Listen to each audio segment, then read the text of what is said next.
Hello everyone, আসসালামু আলাইকুম। চলে আসলাম আমার বিয়ের দ্বিতীয় ব্লগ নিয়ে। তো আমরা সেদিন গিয়েছিলাম কিছু শপিং করতে, আমার হাজব্যান্ডের জন্য শু কিনতে, প্লাস ওরও কিছু শপিং করতে, আর হচ্ছে আমার অর্নামেন্টস কিনতে। তো একটু অ্যাপেক্সে গিয়েছিলাম, ও এখান থেকে শু নিয়েছে, আমিও নিয়েছি। দেন চলে আসলাম একটা জুয়েলারি শপে। অনেক খোঁজাখুঁজির পরে একটা শপ পেলাম যেখানে বিভিন্ন ধরনের অর্নামেন্টস ছিল, দুবাই গোল্ড টাইপের অনেক অর্নামেন্টস ছিল। তো আসলে পছন্দ হচ্ছিল না কোনো জায়গারই জিনিসপত্র। তারপরে এখানে এসে দেখলাম যে না, খুব ভালো ভালো কালেকশন ছিল।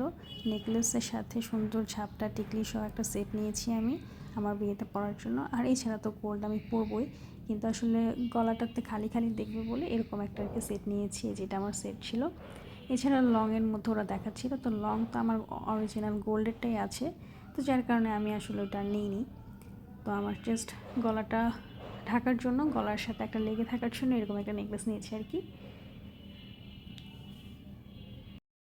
তাছাড়া ওনাদের কাছে অনেক ভ্যারাইটিস কালেকশন ছিল। তো আমি আমার বোনের জন্য একটা নিয়েছি, আমার আম্মুর জন্য একটা নিয়েছি। তো এরকম দেখতে দেখতে অনেকগুলো কালেকশন এখান থেকে নেওয়া হয়েছিল। তো যাই হোক, আসলে কিনতে গেলে তো ঠিক থাকে না, একটার পর একটা দেখতে ইচ্ছে করে আর নিতে ইচ্ছে করে। তো এরপর আমি একটু পরে দেখলাম ট্রায়াল দিয়ে যে কেমন লাগছে। এই তো তো গলারটা নিইনি, এটা আমার খুব পছন্দ হয়েছিল। তো তারপর বসুন্ধরা সিটিতে আমরা সবাই মিলে উপরে খেতে গিয়েছিলাম, এই ছিল আইটেম। তো যাই হোক, একসাথে হয়েছিলাম, যার কারণে সবাই মিলে খেয়েছি। আমার হাজব্যান্ডের ছিল, আমার মামারা ছিল। তারপরে চলে যায় হচ্ছে গিয়ে মোচাকের দিকে। পরের দিন সকালে গিয়েছিলাম মোচাকে আমি আমার বোন কিছু টুকটাক জিনিস কিনতে, থাকে না কিছু হাবিজাবি জিনিস হলুদে পরার জন্য। তো যে দেখি ভাইরে ভাই, এত বন্যা, পুরো দোকান টোকান সব ডুবেছিল, তেমন কিছুই কিনতে পারিনি। পরে যাই হোক কোনো রকমে কিনে বাসায় চলে আসি। এখানে কিছু জুতি পছন্দ হয়েছিল, সো এখান থেকে একটি জুতি নিয়ে নিলাম।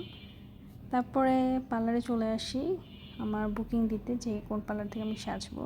তো এটা হচ্ছে আমাদের শ্যামলী স্কোয়ারের ঠিক পিছনেই পার্লারটা। এরা খুব সুন্দর সাজে, কিন্তু যদি আমি এখান থেকে সাজিনি, আমি জাস্ট এখান থেকে ওদের সার্ভিস নিয়েছি, ফেশিয়াল টেশিয়াল করেছি, এই আর কি। তো এরপর আমি বাসায় চলে আসলাম। বাসায় এসে প্যাকেট করা শুরু করে দিলাম, লাগেজে ঢোকানো সব ছেলের জিনিসপত্র ছিল, আমার হাজব্যান্ডের শার্ট শেরওয়ানি, তারপর হচ্ছে মুরব্বিদের যত কিছু কিনেছি সব কিছুই লাগেজে ভরে এগুলো দিয়ে দিয়ে দিলাম। তো সব কিছু আমিই করেছি নিজের হাতে, কজ আমার ইচ্ছে ছিল যে আমি লাগেজটা গুছিয়ে দিব, যেহেতু ডালাগুলোর কোনো ব্যবস্থা আমরা করিনি। কজ হচ্ছে গিয়ে আমাদের খুব শর্ট টাইমে, যেটা আমি বলেছি যে এগুলো করতে গেলে অনেক বেশি ঝামেলা হতো, হ্যাসেল হতো। আর আমাদের কাজিনদের বলতে এরকম কেউ নাই যে একটু সময় দিবে। তো যার কারণে আমি আমার বোনই সব কিছু অ্যারেঞ্জ করেছি।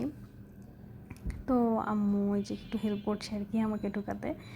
তো যত কিছু ছিল কসমেটিক্সের সব কিছু দিলাম। তো এরপরে ভালো নিজেকে একটু প্যাম্পার করি, যাতে যাই হোক বিয়ে বলে কথা। তো শীট মাস্ক কিনে এনেছিলাম, সেই শীট মাস্কটা একটু দিয়ে মুখটা হাইড্রেট করার চেষ্টা করেছি। অনেক টাইপের শীট মাস্ক ছিল সেখানে, তো আমি আমার মতো করে একটা শীট মাস্ক ইউজ করেছি আর কি। তো আপনারা যারা বিয়ে আছে করছেন, সামনে উড-বি ব্রাইড আছেন, তারা কিন্তু অবশ্যই এগুলো চেষ্টা করবেন একটু নিজেকে প্যাম্পার করার জন্য। এই তো